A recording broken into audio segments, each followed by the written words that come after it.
যে গরম পড়েছে আজকাল, কোনো কিছু খেয়ে শান্তি পাওয়া যায় না। তার জন্য ভাবলাম পান্তা ভাত আজকে দুপুরবেলা খাবো। আর পান্তা ভাতের সাথে যদি এত আইটেম থাকে তাহলে তো কোনো কথাই নেই।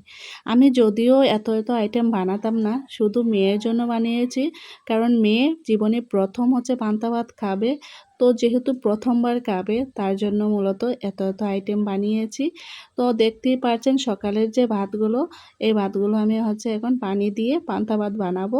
আমি রাতেই ভিজিয়ে রাখতাম, কিন্তু যে গরম পান্তা ভাতগুলো আবার বেশি নষ্ট হয়ে যাবে। এখন 10টার মতো বাজে সকাল, তো ভাতগুলো আমি পানি দিয়ে ভিজিয়ে নিচ্ছি। খেতে খেতে 3টা সাড়ে 3টা বেজে যাবে, তো এর মধ্যে ভাতগুলো একদম ভিজে পান্তা ভাত হয়ে যাবে। আর সাথে আমি হচ্ছে ডালও ভিজিয়ে নিচ্ছি, একটু ডালের বড়া করব। অন্য আইটেমের সাথে ডালের বড়া হলে কিন্তু ভালো হয়, আর পান্তা ভাতের সাথে কিন্তু ডালের বড়াই বেশি ভালো হয়, মানে আমার কাছে ভালো লাগে, জানি না কার কাছে কীরকম লাগে। আমার পান্তা ভাতের সাথে একটু ডালের বড়া হলেই হয়ে যায়, আর কিছু লাগে না। তো মেয়ে যেহেতু খাবে, তো ভাবলাম মেয়েকে একটু সুন্দর করে দিই, সব ধরনের আইটেম বানিয়ে দিই। তো মেয়ে আবার আলু ভর্তা খুব পছন্দ করে।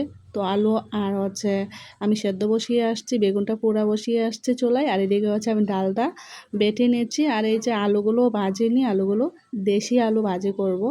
আর আলু ভাজিও কিন্তু পান্তা ভাতের সাথে বেশ ভালো লাগে। আর আজকে যে রৌদ্র উঠেছে, মানে আজকে আর বাঁচা সম্ভব না।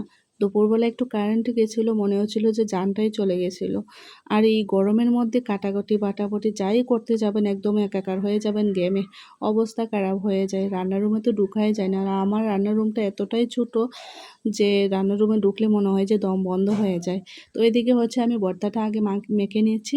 তো এখানে হচ্ছে পেঁয়াজ আর শুকনো মরিচগুলো আগে আমি টেলে নিয়েছি, তারপর হচ্ছে ভেঙে এখন ভর্তাটা বানিয়ে নিয়েছি। আর সরিষার তেল দিয়ে হচ্ছে আমি আগেই বেগুনটা পুড়ে রেখেছিলাম। আর এই যে এদিকে চলে আসলাম ডালের বড়াগুলো ভাজার জন্য। তো আমি ছোট করে দিয়ে দিচ্ছি। ডালের বড়া কিন্তু আমার এমনিতেও বেশ ভালো লাগে শুধু খেতে। আর আমার পুরো পরিবারই ডালের বড়া খুব পছন্দ করে, সবাই ডালের বড়া খেতে পছন্দ করে। তো তার জন্য আমি একটু বেশি করেই করে নিচ্ছি। তো অল্প কিছু ভেজে নেব এখন আমাদের জন্য শুধু, আর বাকিটা হচ্ছে রাতে ভাজবো। তো এই তো আমার ডালের বড়াও প্রায় হয়ে গেছে। তো নামিয়ে এনেছি, এখন হচ্ছে খাওয়ার পালা। আর দুপুরে কিন্তু এগুলোর মাঝামাঝি আমি কিন্তু দুপুরে রান্নাও করেছি। তো দুপুরে যে রান্না করেছি আর দেখাইনি। তো আমরা যেহেতু মা মেয়ে পান্তা ভাত খাবো, তো আমি হচ্ছে আমরা দুজনের জন্য প্লেটে বেড়ে নিচ্ছি। আর পান্তা ভাতটা আছে না, আরও সকাল ভিজালে আরও বেশি ভালো হতো। আমি হচ্ছে সকালবেলা মনে পড়লো, আর রান্না করতে সকালের ভাতটা হচ্ছে পান্তা ভাত বানালাম। তো সকালের খাওয়া দাওয়া করার পরে যে ভাতটা ছিল সেই ভাতটাই হচ্ছে আমি পান্তা ভাত বানিয়েছি, মানে ভিজিয়ে। তো এই যে ডালের বড়া করলাম। আর ডালের বড়ার কথা বলি, ডালের বড়া করতেই হচ্ছে আমরা সবাই মিলে একটা দুইটা করে খেয়ে নিয়েছি। মানে এত পছন্দ করে সবাই, ছেলে মেয়ে আমি নিজেও অনেক পছন্দ করি।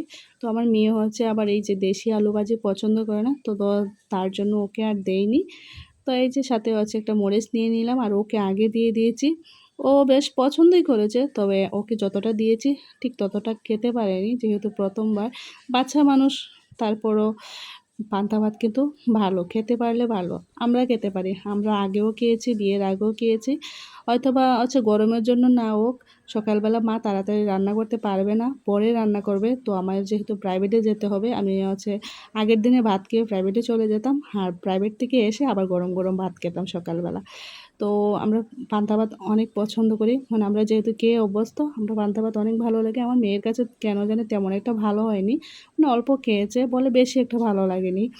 তো আমার কাছে বেশ ভালো লাগছে। পান্তা ভাতটা যদি আগের দিন ভিজিয়ে রাখতাম আরও ঠান্ডা হতো। তারপরও এই পান্তা ভাতটা খেতেও কিন্তু ভালো লাগছে, অনেক ঠান্ডা লাগছে, আমার ভিতর একদম ঠান্ডা হয়ে গেছে। তো কে পান্তা ভাত খেতে পছন্দ করেন অবশ্যই কমেন্টে জানিয়ে দেবেন। তো আজকে এই পর্যন্তই, টাটা।